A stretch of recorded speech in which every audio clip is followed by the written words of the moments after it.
What's up, all my powerhouse crew? Today we're doing the little dimmer switchy thing right here. Why are we doing that? Well, a while back I released a video about changing out the headlight switch here. There was a comment, down in the comments right there, yeah, that's it, that hey, what's that thing right beside of it? How do I change that out? And that is actually a very good question. My issue at the time was the headlight switch, so therefore, that's what I concentrated on. So since I'm out here tinkering with a rust bucket anyway, I'm gonna show you guys how to get to that, change it out, and all that fun stuff. Do you like videos that teaches you how to do things yourself? Or do you like saving money but not paying a mechanic? This is the channel for you, because I do all kinds of cool DIY stuff that teaches you the skills to take care of the biz yourself. So, hey, look right there. My 91's peeking over at me saying, hey, you're not working on me. You're not working on me. I'm working on Rust Bucket here. I think she's a little jealous. Oh, that brings up a good question.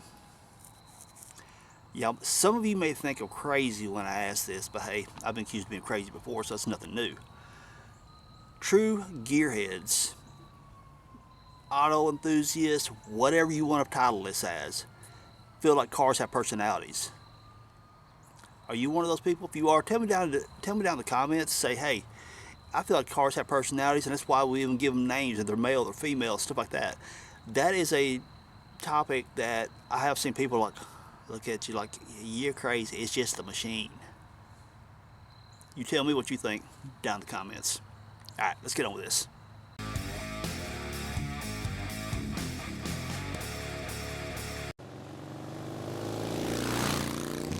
So get the trim bezel out of a YJ. Here's what you need to do. You got a screw here, one right there, one right there. That's kind of missing. One over here. That's kind of missing. Oh, actually, that one's there. Then I got one up here. That's definitely missing. Once you get all the trim bezel off, you got a screw here, one right there, and one right there to move that out of the way. And by the magic of video editing, it is gone. So now you got a screw right up here and a screw right there. And get them two out. And just make it disappear just like that. Well, actually, the screws disappeared, not the switch. But now what you do, now that you got that loose, push it back a little bit, disengage it, rotate it a little bit. Come on out of there. Gotta find that sweet spot to bring it out of there. And not hang on wiring everywhere. Yeah, that's it.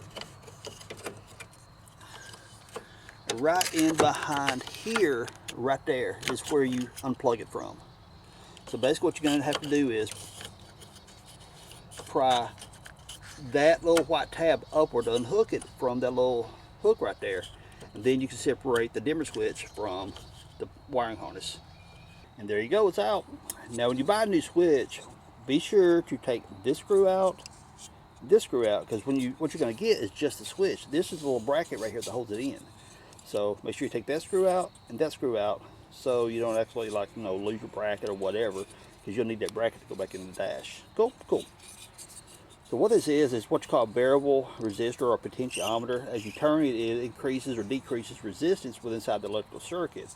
Hence, that's why you have cooling fans, because whenever you increase electrical resistance, you create heat. So it needs that cooling, that's called a heat sink right there. The heat sink dissipates off the heat by increasing resistance. Okay, so I went on nerdy on you. I increase resistance, heat, What does all that mean? When you decrease resistance, you get more electricity flow. When you increase resistance, you get less electricity flow. What does that do? Your dash lights. Because whenever you increase resistance or dim your lights, that's exactly what happens. Your dash lights get dimmer. Then you turn it and you decrease the resistance. It allows more electricity to flow through, therefore your lights glow brighter. So to the commenter that asked me what that's for, that's just to dim and brighten your dash lights. That's all it boils down to. It does nothing for the outside of your rig, anything like that. It's just for your dash lights to make them brighter or dimmer. I'm talking about dimming and brightening your dash lights. Whenever you get the regular incandescent style glass bulbs, as we call them, in there, that's fine. Those, they'll dim, they'll go bright, no problem at all. But whenever you convert to LED, like a lot of people do in their dash lights, LEDs aren't quite as forgiving or cooperative, put it that way. There are some out there that I believe you can be dimmable, but most ones I've run into are not dimmable, which means whenever you try to dim or brighten your dash lights, it's going to be bright. It's not going to go dim.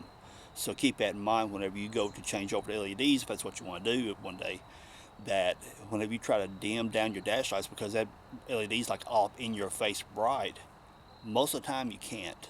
So keep that in mind whenever you go do the LED conversions, okay? All right, I'll show you how to put the switch back in. But plug up your wiring harness first. And you notice right here is your little hook that you got to unhook the harness from. Let's get that angle right for you. Right there.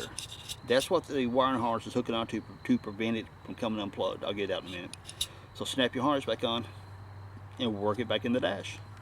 And that's what you'll get. You'll snap the harness on. Right there's that little TP looking thing. This snaps over top that, locks it in place. Now that we snapped our harness back on, we got to feed this sucker back up inside there. So what we got to do is look right here. Notice this is offset this way. We got to feed in right there because you got this which runs through there. So feed this baby back up inside now. Push that wire out of the way. Get out of the way. Move. This is a lot easier with. There we go. So I'm not holding the camera. That one lines up, and this up here lining up now. So we'll put our screws back in and be right back. Now once you got that screw and that screw right there snugged up, and I said snug, not tight, because you don't want to strip anything out, you know. Put that cover in place, screw there, screw there, screw there. Don't make them crazy tight because you don't want to strip anything out or you don't want to break your plastic. Then once you get that back on, then put the rest of your trim bezel on and all that kind of fun stuff, but I'm not going to because I'm actually working on taking other stuff apart too because I'm disassembling Rust Bucket for more mods.